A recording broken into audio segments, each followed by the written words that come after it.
All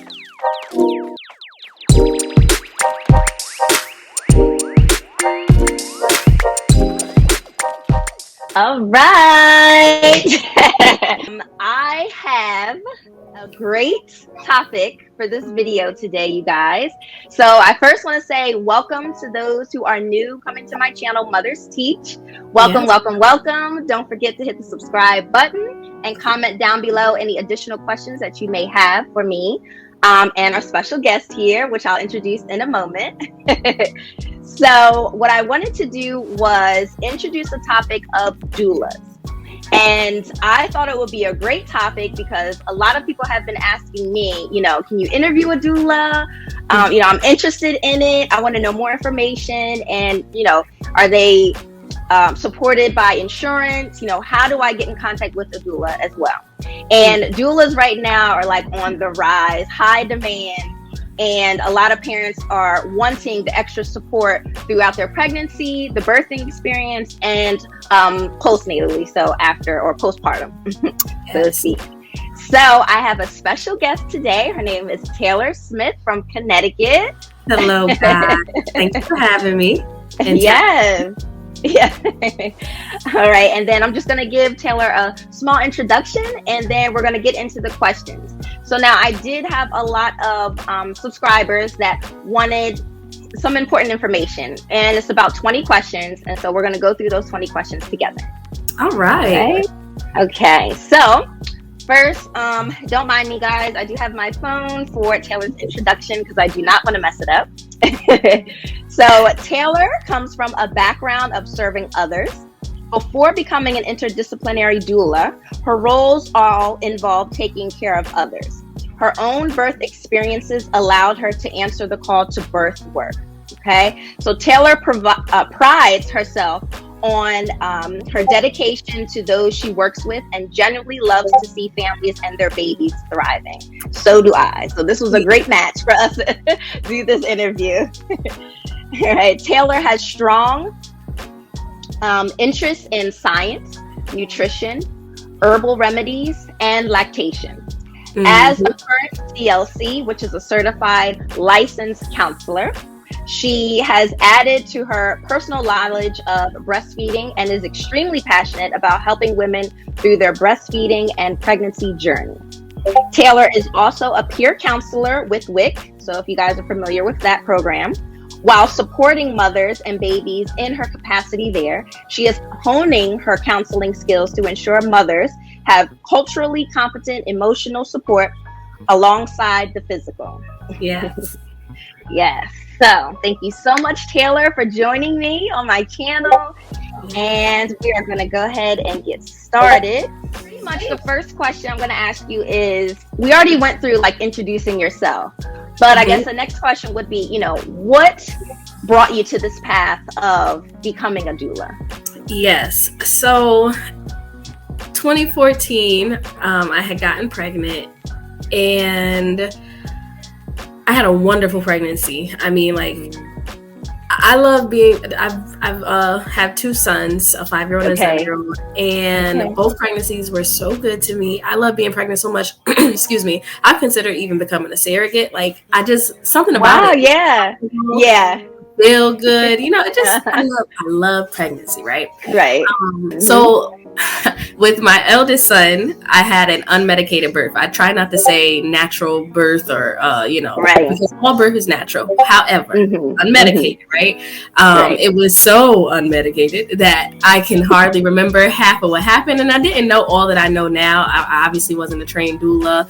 And we'll talk about a little bit later, hopefully, but nobody sat me down and said, hey, this is what's gonna happen. So I was in there freaking out because of the pain and probably hindering my process, and that probably made it take a lot longer than it ever should have. However, I got through it, despite begging for the interventions that I really wanted to prove to myself that I didn't have any. So I was proud. I felt good. He was healthy as far as I knew, and I made it through, and I proved to myself that, again, I could do this the way my body was designed to handle it. So it was a wonderful, well, let me not say wonderful. That's a little bit of a fib. It was a process. I made it through. So I was super excited and proud of that. Mm-hmm. Now, I can't remember exactly the exact time frame, but shortly after I delivered, they come in, they run tests, they, do a heel prick and test this and that. And I'm going to try to say it the way that it happened for me in that moment, not from a place of knowledge, because it's going to show you some of the flaws that we experience as Black and brown women in these healthcare settings. Mm-hmm. So again, they're running tests. I don't even really know exactly which test. I didn't do any research about what that could be, what they might be doing, what might be necessary, what might not be, right? So one nurse comes in and she took Jax, my oldest son, she took him over to like more towards a sink area and ran a test. And I remember her saying, "Oh, wow, this machine must be broken. I need to go get a new one." And so immediately my ears perked up. I was like, wait a minute, what's broken? Why do you think it's broken? What's happening? And she was like, "No, trust me, don't worry about it. This is just a routine test." Again, never said exactly what the test was. She was like, "This is routine, but this number came back so high that this machine must, like, whatever we're using to test him, this is broke." So I was like, in alert, but still like, okay, the machine's just broke. Let's go with it, right? So she comes back and she has a whole new different device, and she checks his numbers again. And she was like, "Oh no, this is it's the same thing from a different machine. This number is really high. We need to get your son to the NICU." So I'm now in panic mode. Again, I had a relatively good delivery. Pregnancy was wonderful. Like, nobody really expects for anything to be wrong with their baby. So like, what's happening? Again, they never properly explain what we were testing, what's going on. We got to bring the baby to the NICU. So I'm like, oh my gosh, what's happening? We get to the NICU and I find out that he was extremely jaundiced. They explained to me that this was based off of RH incompatibility. Now, when you are going through your first time becoming a mom, I was only 21, so even though that's not the youngest that we've ever seen people give birth, I'm still very inexperienced. I don't know a whole bunch of medical jargon. So I'm like, RH incompatibility, I don't even know what that is. But again, I'm gonna keep going because I want y'all to kind of feel what I was feeling in that moment. So I'm like, okay, my husband and I have RH incompatibility. I don't know what that is. What does this mean? They were like, his bilirubin levels are extremely high. So I was like, okay. They were like, he needs to go under phototherapy and he needs to stay in his incubator. It's not advised for you to pick him up or hold him or take him out of that incubator or from under those lights because his levels are so high that he can literally die if you do that. So again, immediately I'm like, whoa, all right. These are the experts. They're telling me not to pick up my son, keep him under his phototherapy lights and leave him kind of put so that way he doesn't end up dying. That's a major consequence, so no part of me did I feel like, you know what, maybe I should just try and hold them. It like that didn't occur to me. I was going to listen to them. I knew in my heart that they wouldn't say anything that extreme without it really being warranted. So I listened. We were in the NICU for about a week and a half, and I was one of the moms who did not play about leaving my baby in the NICU. Sometimes and to each his own. That's not a slight to anyone whatsoever. We make our choices for the reasons we make them. I didn't have a car at the time, so it wasn't easy to get back and forth, and I knew once I left it would be hard possibly for me to get back, right? So I stayed in the NICU, and Yale, which is the major hospital in my area, had just recently redid their NICU where they have like suites, like maybe 2 babies to a room tops. But back in 2015, it was the old school NICU style with the babies all around the perimeter, like 10, 12 babies. Oh, wow. Okay. So I would see how the nurses were handling my son, and not my son, but the other babies whose parents weren't present. And I just knew, again, because of the limitations that I had at the time and just kind of seeing that, I was like, I'm not leaving him here. I'll be here. And with that, I'll be fully transparent. That came with poor hygiene. Like, I wasn't going to shower because after 2 days they had kicked me out. You don't get to stay just because your baby's admitted. Once you're discharged, that is completely separate care from you. So again, I went maybe 3 days in a row without brushing my teeth, without properly showering, but I was there with my child. And even though I couldn't bond with him in the ways in which I really wanted to, I was able to, just like I said, spend that time with him. And that was very important to me. One day after the week, during that week and a half time frame, my mom, who was an RN, actually came in to the NICU to come visit me and my son. I don't know where my husband was, but it was just me. And I didn't know she was coming, so I thought I had a moment to myself. I had literally created my own little like pseudo room with room dividers that were in there. Like, we had 2 rocking chairs and we literally slept there together. But he had stepped out for whatever reason. And again, I thought I had a moment to myself. And I was just sitting in there sobbing. I mean, like silently, ugly crying.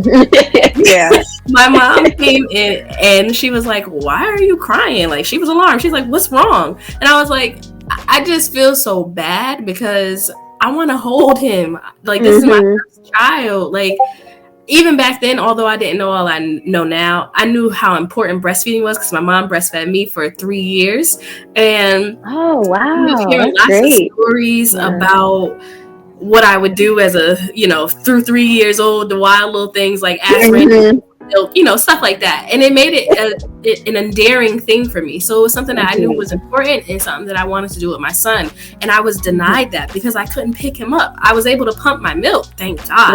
Right. It just wasn't the same. The level of connection wasn't what I anticipated. And I was starting to feel really robbed with my experience. So I was explaining that to my mother, and very Black mom style, she said, "Girl, if you don't pick your baby up, that is a newborn child. He needs to be held and touched and loved on. Like, stop letting me tell you what to do." And I was like, "Lady, you're crazy. They said if I do those things, he's going to die. I'm not playing with that. No, I hear you. I want that desperately, but not more over my child's life. Like, I'm not doing it." So the day went by.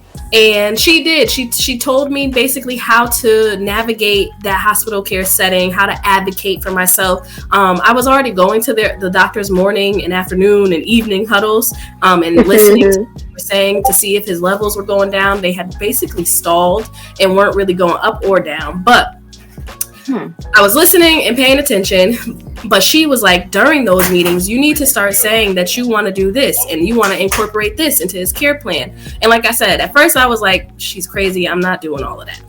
But around, like I said, post that week and a half mark, somewhere in between that time and our time we were discharged, the NICU nurses saw that I wasn't leaving, and they were like probably worried about, again, my hygiene and things like that. And they were able to give me, I want to say it was like a nurse shift change room or something like that. It was a single room, a shower and a bathroom. It was big enough literally to only fit like a little hospital bed and my son's incubator, but they gave me that space. And with it, they also gave me some privacy. And that's where it really started to kind of get into my body, like, newborns do need bonding time. Newborns do need that. That's a part of their biological development, right? So I started advocating for myself in the huddle, and I started with, let me breastfeed him. If you're saying that bilirubin levels go down with peeing and pooping, let me use my natural laxative milk to help him go to the bathroom more. So they weren't even allowing you to give the breast milk that you were pumping? Yes, they were, but they were also supplementing with formula for whatever reason. To this day, I still don't know, right? Which we know actually constipates babies.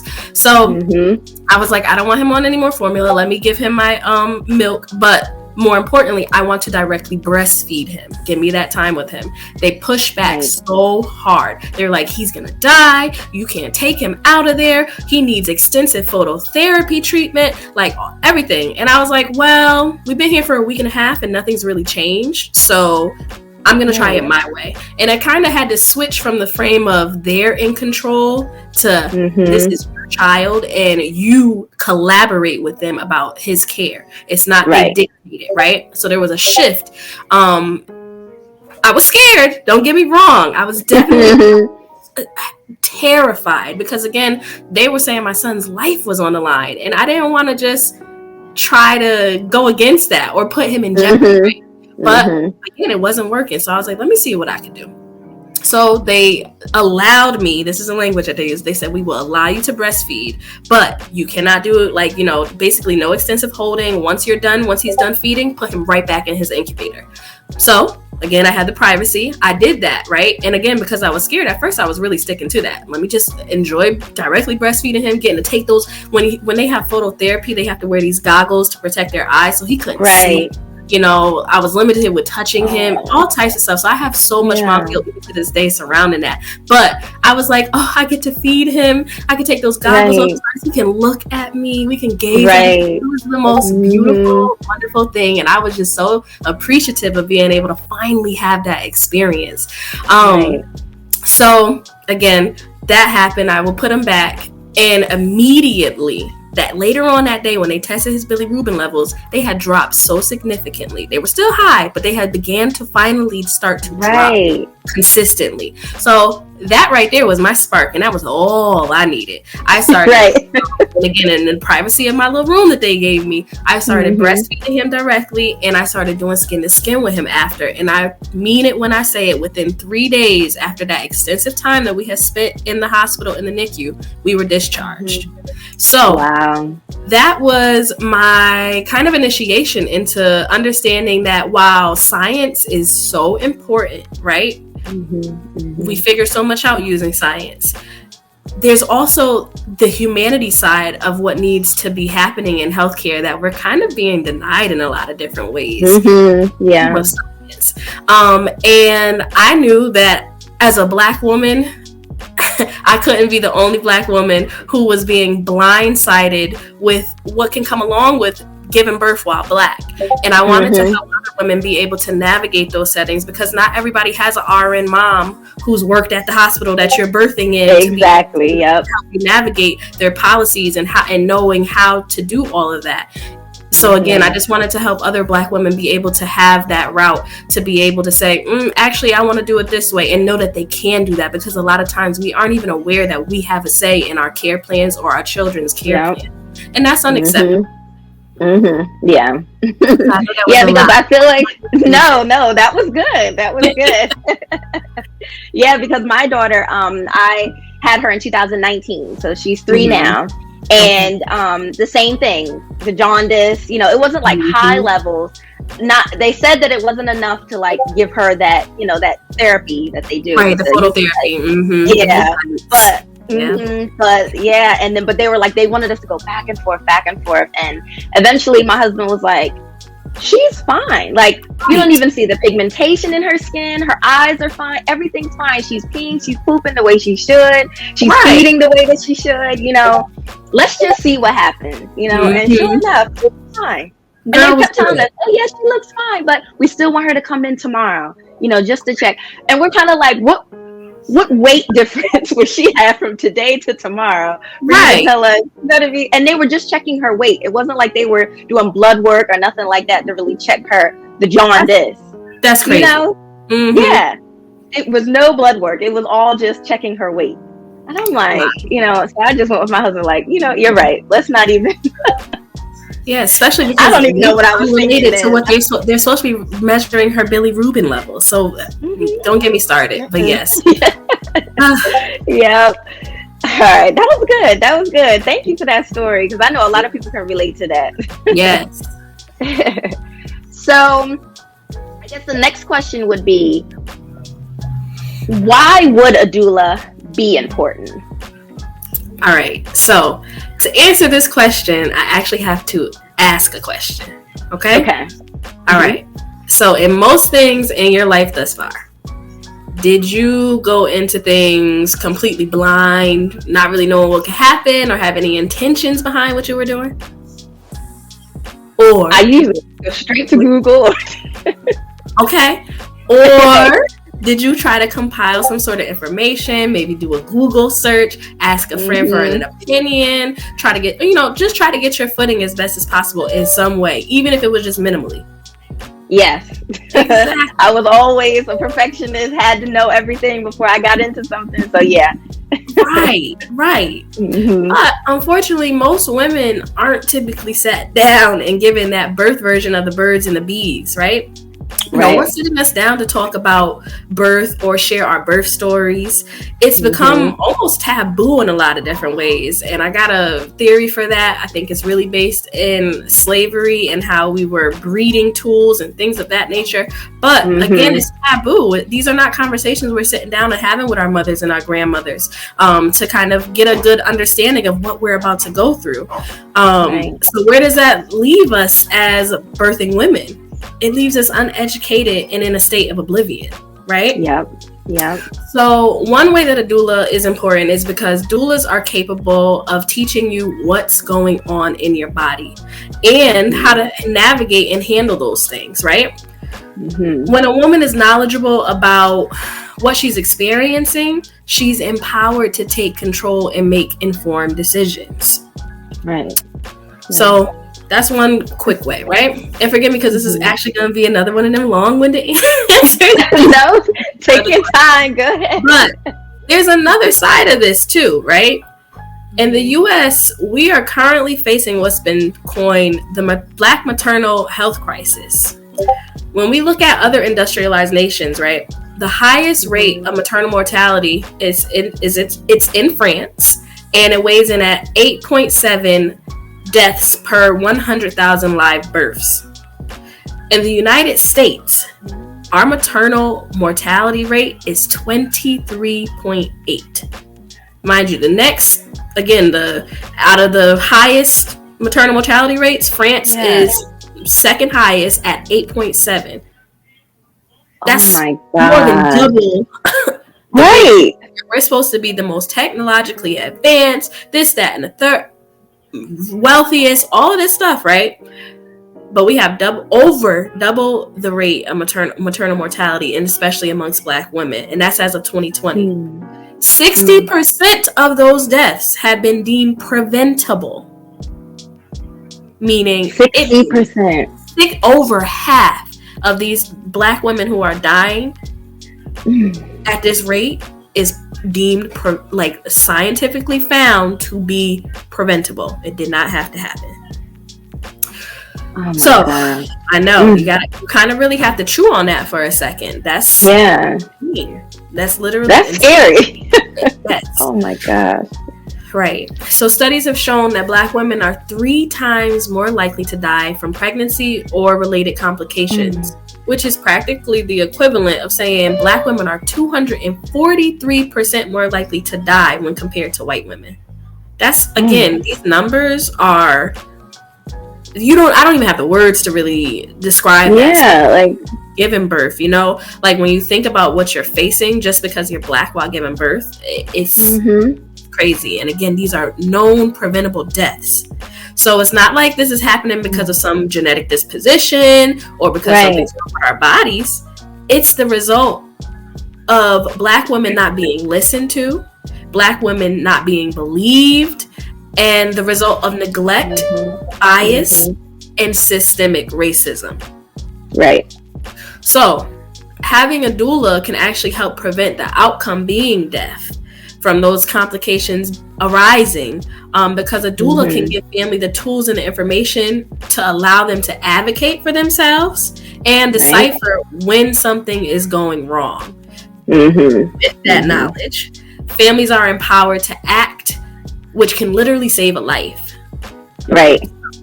I would say doulas are important for a lot of different reasons, but right now in this climate, especially those two. Okay. Wow.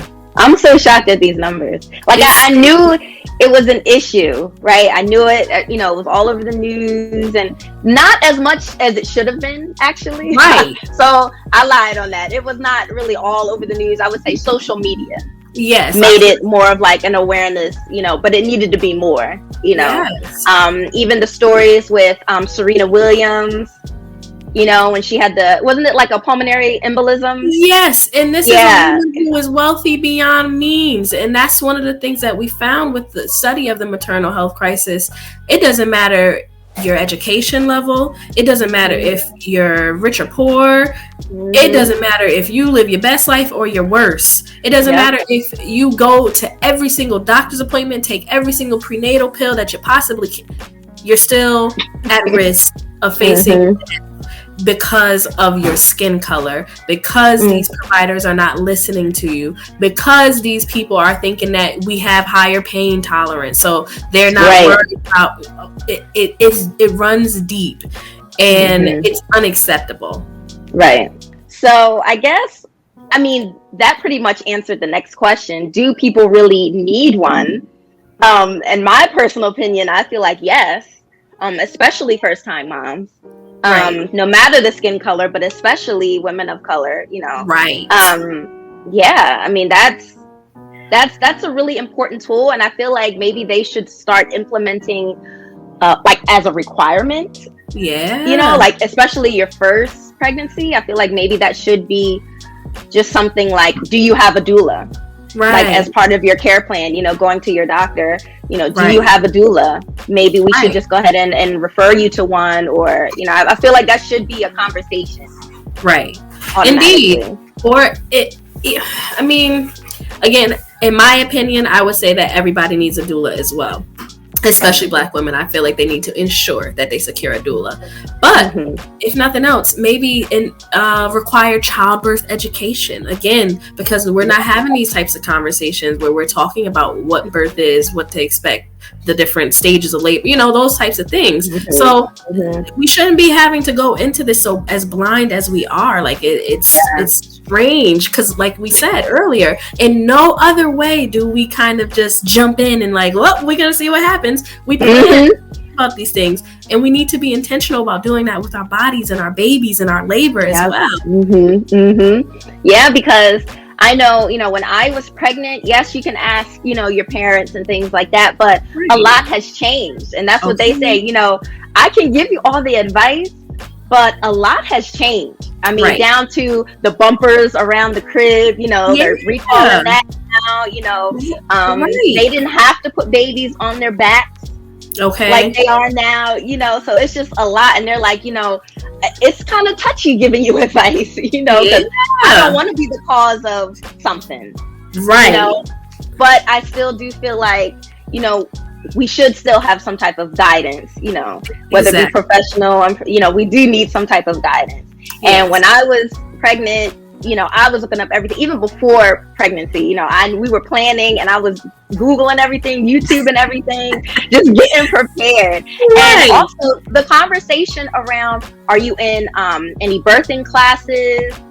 None of that was discussed with me. Like me and my husband took it upon ourselves to get into those classes. So a lot of women aren't even, you know, couples are not even going through that. Exactly. I see it all the time as a peer counselor. Like, although I am not there for any sort of doula work, I am there for breastfeeding. I work it into my prenatal education. Like, you know, have you done a hospital tour?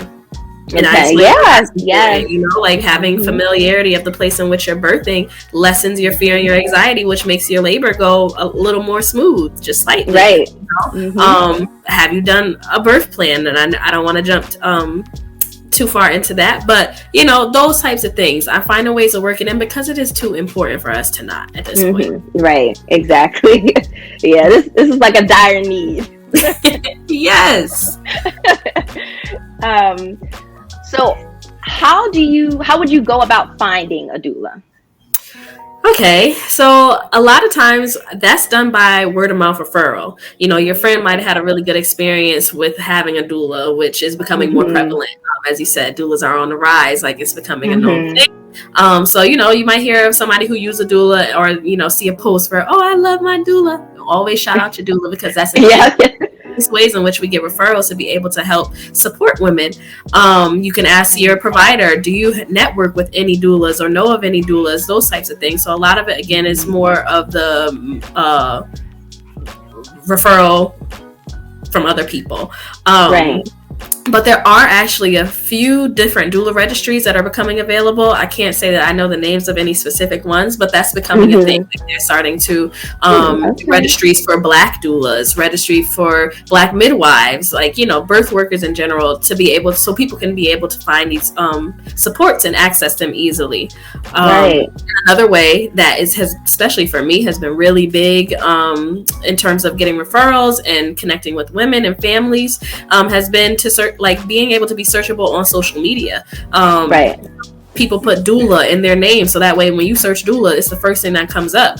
Or most states even have their own birth worker groups. I'm a part of several for Connecticut, and you know, we'll post our offerings, things like that, just so that people are aware of where we are, what we offer, and so forth. So it's not in order of our questions, but I do want to add it in the back end of this one. As far as doulas being covered by insurance, are they?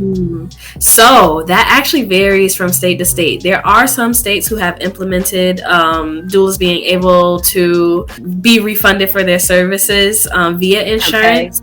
I know here in Connecticut, they're saying by summer we should be able to serve women and be covered under Medicaid within their Medicaid plans, which is a really big deal, because when expense is no longer a barrier, access to support is increased so much, and people are able to tap into insurance funds to create a more steady flow of income. So it's a win-win around the board. So again, it does vary, but I know there is also federal legislation that's in the process of getting passed under the omnibus. If you haven't heard about that, definitely look into it. It's a collection of 12 bills. I don't want to go too far into that because it's going to take a lot of time. But they are also pushing for doula coverage on a federal level, so for everyone, not just based off what a state feels like it's important or not. Right. Wow.